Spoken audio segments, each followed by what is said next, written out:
Hi, this is Randal Wimmer, and welcome back to the Entrepreneur Sound Off. Today I want to talk to you about the value of $500 in making better business decisions. A couple years ago, my teenage son spent $500 for a lawnmower, a trimmer, and a blower, and he entered the lawn mowing market in our neighborhood. His $500 investment enabled him to compete for $20 to $40, maybe even $50 mowing jobs, depending on how big the lawns were. Now, I invested that same amount of money a couple decades ago, and I was able to leverage that same investment to sell a company for 8 figures. How can this be? Well, it's all about the market that you enter. In almost all federal government contracts, minimal financial commitment is required until after you're awarded the contract. What does this mean? That means you don't have to hire anybody until after you win the contract. You don't have to make any significant monetary investments until after you're assured that you're going to have revenue coming in from the world's most reliable customer, the federal government. Now, when you compare that to other markets, such as the fast food industry, that $500 is trivial. It's literally trivial. For example, to open a restaurant, you first need to either buy or lease a building space. Then you have to completely refinish it and outfit it as a restaurant. This includes industrial cooking, grilling, and cleaning appliances, as well as tables, chairs, and other furnishings. Of course, decor and branding are also very important and very expensive. Now it's time to buy all the necessary supplies and services, such as insurance, security, credit card processing, accounting, and so on. Finally, we get to the burgers and other menu items that must be purchased. But we're still not done spending money. Before we open, we must also have to hire and train a complete staff of cooks, servers, managers, busboys, etc. Think of the upfront costs that you must invest before you sell your first burger for $3. However, this scenario is even worse than I've illustrated. Most first-time entrepreneurs jump on the franchise bandwagon, believing that buying a license for a known brand and a proven playbook are all that they need for guaranteed riches. So let's assume that New Guys Burgers is a franchise. According to Entrepreneur Magazine's Best Franchises list, the average initial investment for the top 10 restaurant franchises is, stand by for sticker shock, $1.5 billion. Again, let the sticker shock sink in before you consider this fact. According to a report on food franchising by Franchise Business Review, over half of food franchises earn less than $50,000 a year in profit. Only a measly 7% make more than $250,000 a year. The average annual profit hovers a little over $80,000. Now that you know the numbers, let's be honest. Will an average annual profit of a little over $80K make you financially independent? How many decades would you need to successfully operate a franchise to achieve your financial management number? Is this the expected return worth writing a check that large and working as a fast food manager flipping burgers? Now let's consider the upfront cost of starting a federal government contracting company. Depending upon your specific service or product that you intend to sell to the federal government, there are several ways and costs associated with launching a company. I will use my former services company as an example. I paid $100 in licensing fees to register as a limited liability company with the Commonwealth of Virginia. I bought a $50 website template and populated it with my corporate information and paid about $15 a month in web hosting services. Web hosting came with a free email account, so I didn't have to spend any money for that. I bought $50 worth of business cards and upgraded my personal printer to something with a little higher print quality. Total cost, I guess it's around $500. Now, my real cost to submit a proposal that was for a $15 million contract was really my sweat equity. I had to really put the time and the effort into it. Now, as a struggling new family, I had more sweat than I had money. I didn't have the cash. This is what I didn't have to buy.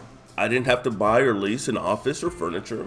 Instead, I set up my kitchen table or I camped out at Starbucks. I used my existing laptop. I didn't have to hire staff. Most importantly, I didn't have to quit my real job.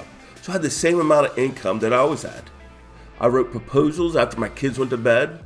I didn't have to make any significant investments in recruiting and hiring billable personnel till after I won a contract and had guaranteed income. My upfront cost to start a federal government contracting company that ultimately led to an 8-figure acquisition was almost completely funded by cutting back on my Starbucks habit. I did not have to invest my family savings or mortgage our home. I did not have to pay ludicrously expensive franchise fees, and I did not have to apply and be approved for large business loans. I also didn't have to convince doubting investors that my business plan would lead to a hefty return on investment for their clients. I did not have to dilute my ownership shares for startup funding.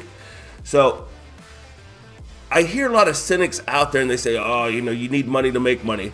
And that's a little bit true. You need a little bit of money and a whole bunch of sweat equity and a whole bunch of grit.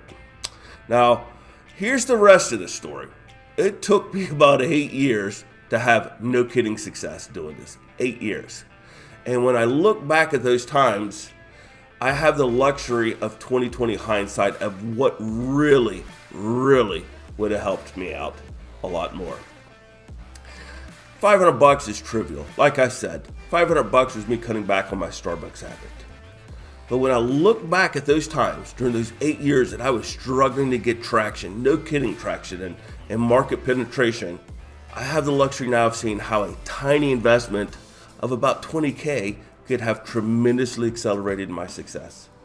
I could have invested that money to attain some competitive differentiators in the form of corporate credentials. I look back now with 2020 hindsight and realize how I could have fast-tracked my success. An investment, $25K, the cost of a used Hyundai could have really set me on the path a lot faster. I could have been growing 2 years into it, 1 year into my launch rather than about 8 years into it. So what do I mean by making an investment in your company? Well, when you start out, you have nothing to sell. You don't have any corporate past performances. You don't have any ongoing contracts. You don't have any incumbency with any federal government organization. And you have to ask the question, why would anybody partner with me? Why would anybody say, oh, I want that company over a company who's bringing something to the bid effort? Because when you're starting out in this industry, you first have to get your past performances through subcontracting. So now the whole game is focused on selling to prime contract bidders who admittedly must use small businesses as part of the small business set-aside program. Roughly 30% for on massive contracts that are like, $500 million, $1 billion, $2 billion. About 30% of that has got to be subcontracted out to small businesses. But they're only going to pick small businesses that add value to their proposal effort. Just because you're good at doing something, hey, that's implied. You got to bring something tangible, something real to the table. And I've been in this industry for almost a quarter of a century, and the best, if not the only corporate credentials that I am aware of that a small startup can obtain are ISO certifications. CMMI services, CMMI development, level 3 appraisal, which is just as prestigious as ISO, they require 3 projects or 3 contracts to be completed to be audited. Each of them have to be a minimum of 9 months long. Now, for ISO certification, you only have to have 3 months of auditable records showing that you're operating in accordance with the ISO standards. You don't need to have revenue. You don't need to have a customer. You just need to be operating as a company and be compliant with the ISO standards. So again, when I looked back at my 8 years of walking in the desert, $500 was enough, but $20,000 to $25,000, it looks like it's a drop in the bucket compared to buying a franchise, investing $1.5 million into one of those top 10 restaurant franchises. If you're able to do it, I highly recommend that would be the best investment that you could make. So anywhere between 500 and 25K, and you're off to the races. That 25K though, the difference in those two investments is about 8 years of your life. Because when you're doing it with a $500 investment, what you're really doing is you're depending upon your network. That's what I had to do. And I kept on, pulsing my network. I kept on pounding the hallways, and ultimately I went back to a customer that I had supported before as an employee. I had a colleague that I had worked with on that contract, and now he was running the program, and he was willing to take a chance on me not coming back as an employee. That would have been easy, but coming back as a subcontractor. So that's the difference between a $500 investment to mow lawns and a $500 investment to support the federal government.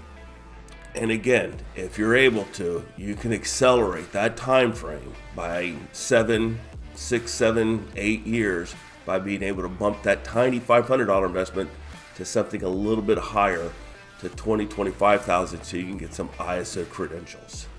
Those ISO credentials will be the only thing that you have to sell initially. That and your set-aside status. But there's enough companies in your set-aside status that's bringing something to the table where you're going to need to have a credential.